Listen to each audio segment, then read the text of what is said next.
forma assim muito direta. Na minha infância, gostava muito de leitura. Meus pais compravam com muito sacrifício uma enciclopédia chamada Trópico.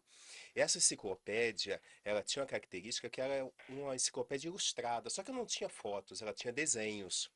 Então eu li aquilo, e era quase uma história em quadrinhos. E aí, com toda a dificuldade financeira dos meus pais, de vez em quando passava numa banca de jornais e via alguma coisa. Aí você tinha gente vendendo quadrinhos nos hospitais, nas bancas de jornais. Então, de vez em quando, comprava um da antiga editora Ebal, que nem existe mais. E aí veio essa paixão. Mas não era uma coisa assim corrente. Nos anos 80, quando eu estava na segunda série do ensino fundamental, isso é século passado, anos 80, só para vocês saberem, tá? Eu estava na segunda série de ensino fundamental, veio uma revista da Super Aventuras Marvel, editora Abril, e nessa revista tinha uma capa super realista, super boa, com Cão, o Conquistador, que é o mesmo criador do Conan o Bárbaro, e me encantei com aquela capa e acabei comprando. Aí eu comecei a virar um pequeno colecionador, dentro do possível, que os quadrinhos eram muito mais baratos naquela época do que hoje, Verdade, sem com dúvida. verdade. Então eu conseguia comprar algumas coisas com dificuldade, mas ia comprando, comprando. Aí vem a adolescência. Adolescência, querendo namorar e etc. Quadrinhos e namoro são contradições. São. Então você não É consegue. verdade, Não você dá não pra, consegue é mesclar. É difícil. Então difícil. tinha que esconder os quadrinhos ou namorar, preferi namorar.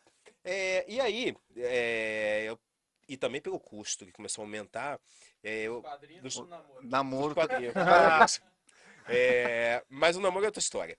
E aí é o seguinte, nessa história toda, eu entrei para a faculdade, aí realmente ficou impossível, por causa do pagar um ônibus, livros, foi impossível comprar quadrinhos. E aí era muito raro que eu conseguisse comprar alguma coisa. Depois disso, na faculdade, eu sonhei, em 93 isso, eu sonhei em fazer um projeto, fazer uma pesquisa, uma monografia sobre quadrinhos e linguagem, literatura e etc. Mas não tinha ninguém para me orientar. Isso na UERJ. Nossa. A UERJ é uma das maiores universidades do Brasil e mesmo assim não tinha ninguém para me orientar sobre isso. O que que aconteceu? Terminei a graduação, a faculdade, aí fui fazer mestrado, doutorado na área de línguas indígenas, que é outra paixão que eu Puta, tenho, olha que que não tem legal. nada Nossa, a ver cara. com quadrinhos, mas sempre guardei a oportunidade de estudar os quadrinhos, etc. Não só como fã, mas também como teórico, fazendo pesquisas. Mas não tinha, não conseguia ninguém para orientar. Aí eu trabalhava numa universidade privada, no Rio de Janeiro, e me pediu um projeto de pesquisa. Eu submeti o projeto, que é um projeto sobre línguas indígenas. Obviamente, o projeto não foi aprovado, né? É, normal, né? É, é. Normal, normal. Aí fala, não, a gente quer você aqui com dedicação exclusiva, 24 horas com a gente, full time e tal. Faz outro projeto. Aí fiz rapidamente, com a certeza absoluta que não seria aprovado. Já foi já com o pezão atrás. Falou, Já, cara. não vai rolar. Se um projeto com aquele cabedal, mestrado, Porra. doutorado Perfeito. em línguas indígenas e tal, não foi aprovado, uma coisa que eu tô caindo aqui de paraquedas, não vai ser Não vai- aprovado. E foi. E foi, pra sua Foi Olha, surpresa. aprovado, top, assim, cara. e a ideia inicial era trabalhar os quadrinhos como forma de inclusão, com personagens com Hum, deficiência física, cegos, surdos, etc. Então foi meio surpreendente isso. Isso tem quase 15 anos, não, tem quase 16 anos que eu comecei esse projeto. E aí eu comecei, aí dava palestras, etc. Faço concurso e venho para Mato Grosso do Sul, aqui para o UEMS. E aí quando eu venho para cá, eu falo, poxa, eu vim para estudar línguas indígenas, que é meu objeto de pesquisa principal. Aí submeto esse projeto para a universidade. Ok, perfeito, aceito, sem nenhuma dificuldade. E eu falo com um colega da universidade, queria fazer um outro projeto, fazer loucura, fazer dois de uma vez. O outro sobre quadrinhos que eu já vinha desenvolvendo, colocar em prática aqui também. Ele falou, vai lá com o pé atrás, porque achou isso meio estranho para a realidade da universidade. E aí eu submeto o projeto também, aceito, tranquilo.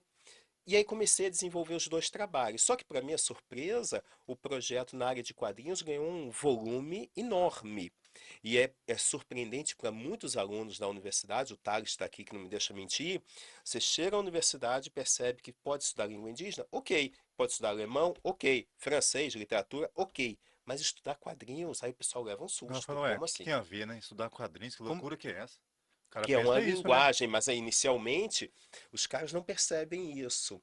E aí eu comecei a desenvolver essa pesquisa aqui na universidade. Tem exatamente, aqui na UEMS, exatamente 10 anos que a gente completou a pesquisa, e diante desse quadro aí já saíram mais de 10 livros sobre Olha. teoria de quadrinhos, análise de quadrinhos, artigos, palestras.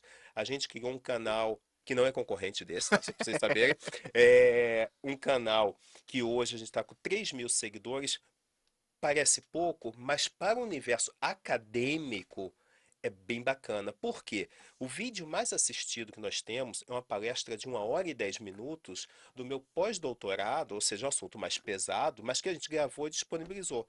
Está com mais de 7.200 visualizações. Coisa pra caramba, E, bicho. e aí você entra ali no YouTube, nos estúdios, para quem não conhece, você tem como ver quanto tempo o pessoal fica em Exato. média. Uhum.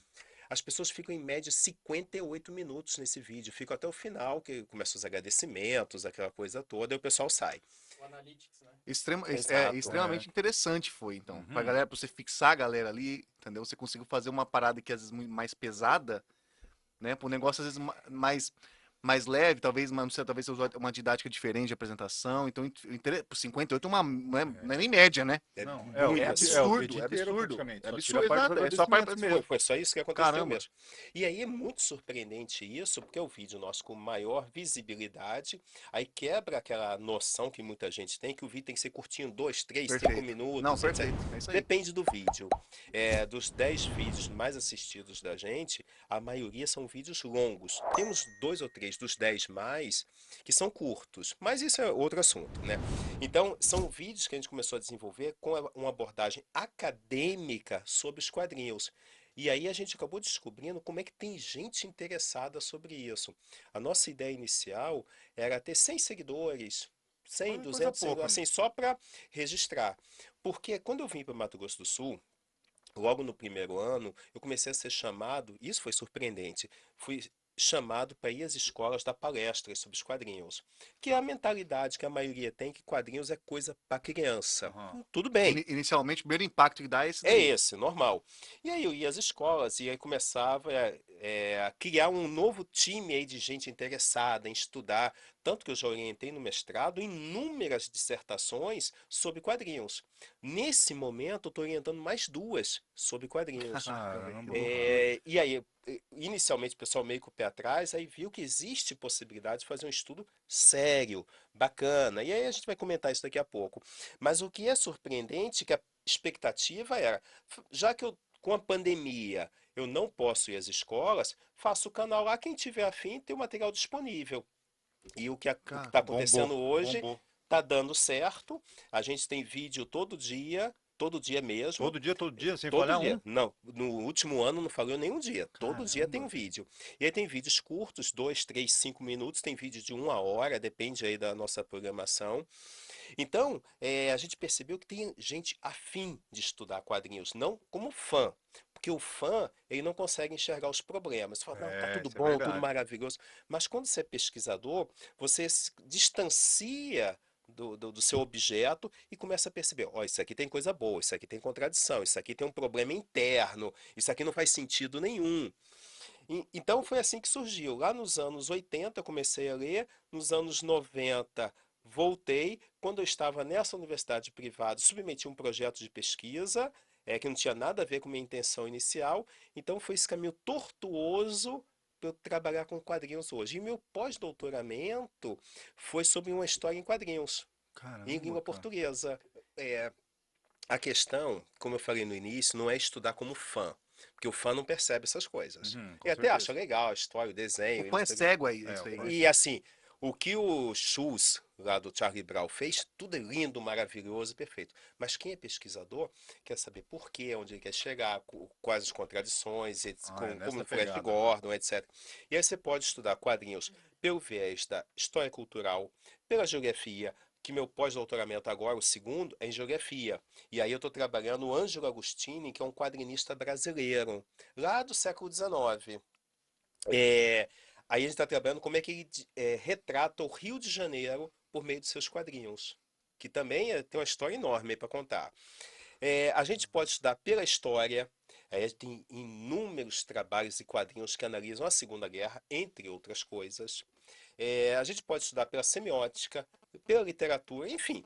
Quer ver um caso interessante? Tem um quadrinho da Marvel chamado Os Supremos. Ah, já Nesse ouvi falar. quadrinho, vocês conhecem, né? No último volume, o Capitão América arrebenta lá um alienígena, mete a porrada Porrada mesmo, nele, e loucuragem. aí ele aponta para o capacete, que não é um elmo, mas é um capacete mesmo, semelhante ao cinema, mas é anterior aos filmes. Ele aponta para o capacete e diz assim: a gente não desiste nunca, esse ar aqui não é de França. Ele está se referindo a duas coisas. Primeiro, Segunda Guerra, quando a França se rende Uhum. com os nazistas, e também pós-atentado de 11 de setembro, que a França fica em cima do Em cima. muro, se invade ou não invade ali o Afeganistão e é contra, etc. Então os americanos estavam vendo a França como covarde. Então tem duas leituras aí Caramba, velho. inicialmente para isso: Segunda Guerra e pós-atentado de 11 de setembro. Cara, imagina que louco. Isso aí passa batido em nós. Não, isso Passa, aí não. passa. Isso aí. Ainda no governo Bush, quando ele é eleito na presidência dos Estados Unidos, quem é eleito presidente nos quadrinhos da DC é o Lex Luthor. É, pior que é E mesmo. isso não é à toa. Olha que viagem Então, louco. isso passa desapercebido. O último mês da presidência do George W. Bush Jr. é quando o Lex Luthor sai da presidência nos quadrinhos. Por que que isso acontece? Como assim, cara? Que é isso? Dá pra pirar, Tá né? dando tilt, velho. Por que que a gente não percebe essas coisas? Porque a gente tá lendo como fã. Aham. Aí passa Tá lendo batido. como se fosse entretenimento, né? Entretenimento, ok, nenhum problema com Que é isso. maravilhoso também. Tudo bem, beleza. Mas essas histórias por trás estão E aí fica muito mais rico.